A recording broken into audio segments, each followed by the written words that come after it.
Hello dear HSC 2024 পরীক্ষার্থীরা সবাই কেমন আছো? আশা করছি প্রত্যেকে অনেক ভালো আছো।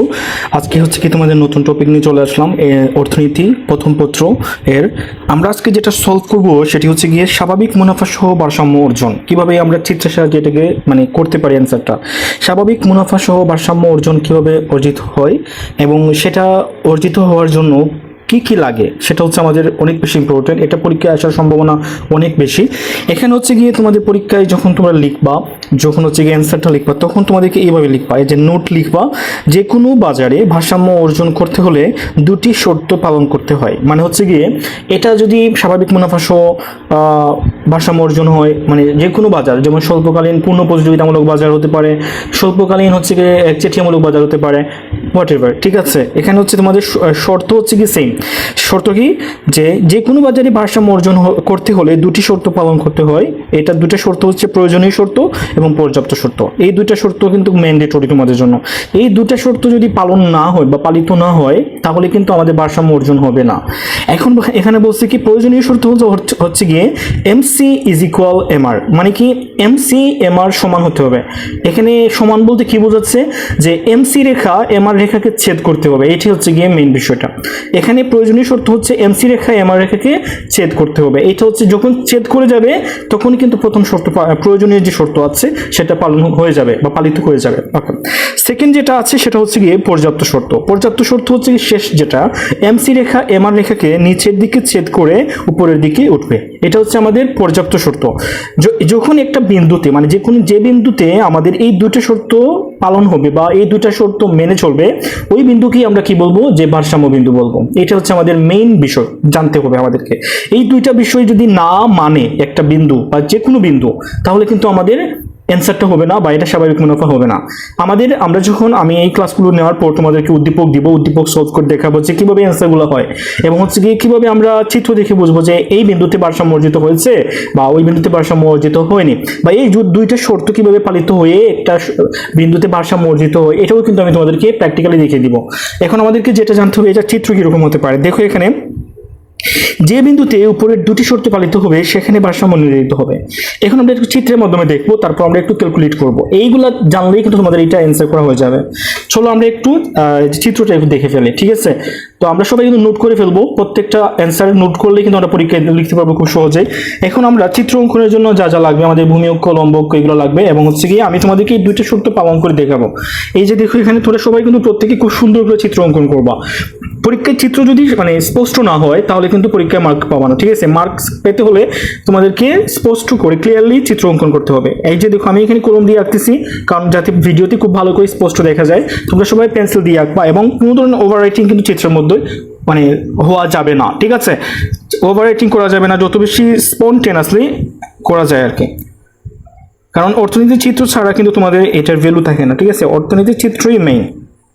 আচ্ছা, আমি এখানে লম্ব অক্ষ দিলাম, ভূমি অক্ষ দিলাম। আচ্ছা, আমি একটু এটা উপরে তুলি। ওকে, এখন এটা হচ্ছে আমাদের এক্স অক্ষ, এটা হচ্ছে আমাদের ওয়াই অক্ষ, এটা হচ্ছে আমাদের কেন্দ্রবিন্দু 0।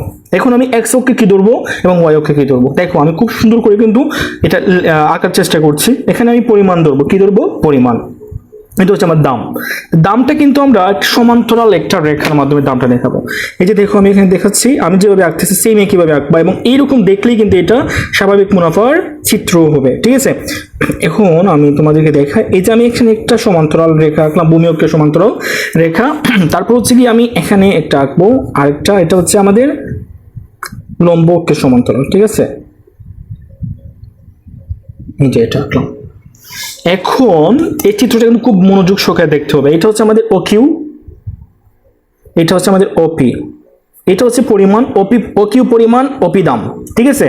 আচ্ছা, ওকে, এই দামে আমরা এতটুকু পরিমাণ কি করতে পারবো, হচ্ছে কি আমরা কিনতে পারবো বা উৎপাদন করতে পারবো, এরকম। আমি এরপর এটা ব্যাখ্যা করতেছি।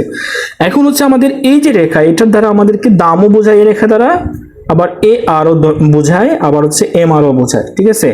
তার মানে কি এই রেখা হচ্ছে এ আর রেখা, পি দাম রেখা, আবার হচ্ছে এম আর রেখা, ঠিক আছে। পি মানে হচ্ছে প্রাইস, এ আর মানে হচ্ছে এভারেজ রেভিনিউ, আর এম আর হচ্ছে গিয়ে মার্জিনাল রেভিনিউ, ক্রান্তিক আয়, গড় আয় এবং দাম। ওকে, এই রেখা দ্বারা আমরা বুঝাবো। এটা হচ্ছে আমাদের রেখা, এম আর রেখা। আমাদের শর্তে কি বলেছে প্রথমে, যে প্রয়োজনীয় শর্ত হচ্ছে এমসি সমান এম আর, মানে এমসি যে রেখা হবে এটা কিন্তু এম আর এই রেখাকে ছেদ করতে হবে। আচ্ছা, ওকে।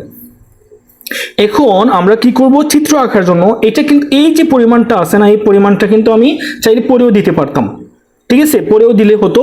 আমি একটু সুন্দর করে আঁকার জন্য আমি এটা আগে দিয়ে দিলাম। এখন হচ্ছে আমি এইভাবে আঁকবো, এই যে এমসি সমান এমন না, যে এমসি রেখা বলছে এখানে, এমসি এখানে টাচ করতে হবে এই রেখাকে, যেখানে টাচ করবে এখানেই কিন্তু ভারসাম্য দিতে হবে এই পরিমাণে।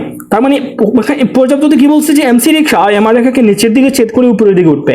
তার মানে নিচের দিকে ছেদ করতে হবে, আমার এমসি যে রেখাটা এটা কিন্তু নিচের দিকে ছেদ করে উপরের দিকে উঠে এটা উপরের দিকে উঠবে, এবং এটাকে টাচও করতে হবে। তাহলে আমি এইভাবে আঁকবো, এই যে দেখো আমি যেভাবে আঁকতেছি, এখান থেকে নিচের দিকে নিবা, নিয়ে এই যে আমার বিন্দু দিছি আমি এখানে ছেদ করে দিবা, এই যে এখানে বিন্দু, ঠিক আছে।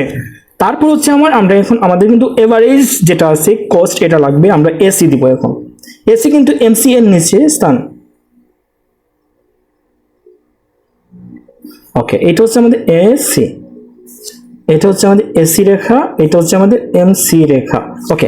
এখন দেখো চিত্রে আমাদের শর্তে যা যা বলছে, শর্তে বলেছে যে প্রথম প্রয়োজনীয় শর্ত হচ্ছে এমসি রেখা এমআর রেখাকে ছেদ করবে, প্রথম শর্ত, এখানে এই বিন্দুতে ছেদ করছে।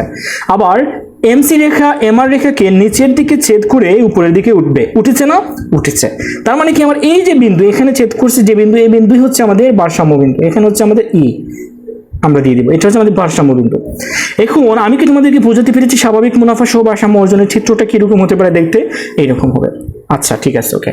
এখন আমরা এইটা তোমাদেরকে আমি একটু বোঝাই, যে যখন আমাদের মুনাফাটা যখন শূন্য হবে, কি হবে, শূন্য হবে, তখন হচ্ছে গিয়ে আমাদের এটাই যে ভারসাম্য অর্জন, এটাকে আমরা বলবো যে স্বাভাবিক মুনাফা সহ ভারসাম্য অর্জন। এখন আমি তোমাদেরকে বলি যে এখানে টিসি এবং টিআর লাগবে, আমাদের কি লাগবে, যে মোট ব্যয় হয়েছে কতটুকু এবং মোট আয় হয়েছে কতটুকু, এবং তার থেকে আমার মুনাফাটা হয়েছে কতটুকু, ঠিক আছে। তোমরা এইটার নিচে কিন্তু আমি এখন যেটা দিব এটা দিবা, ঠিক আছে। এইটা হচ্ছে চিত্রের ব্যাখ্যা দিবা এটার পর। তারপরে কি করবা, এখানে আমরা এই যে আমি এখানে যেটা দেখাচ্ছি যে ক্যালকুলেশন করে, এটা তোমরা স্বাভাবিক মুনাফা যে হয়েছে এটা ক্যালকুলেশন করে কিভাবে আমরা বের করব, এখানে আমরা দিব যে গাণিতিক পদ্ধতিতে।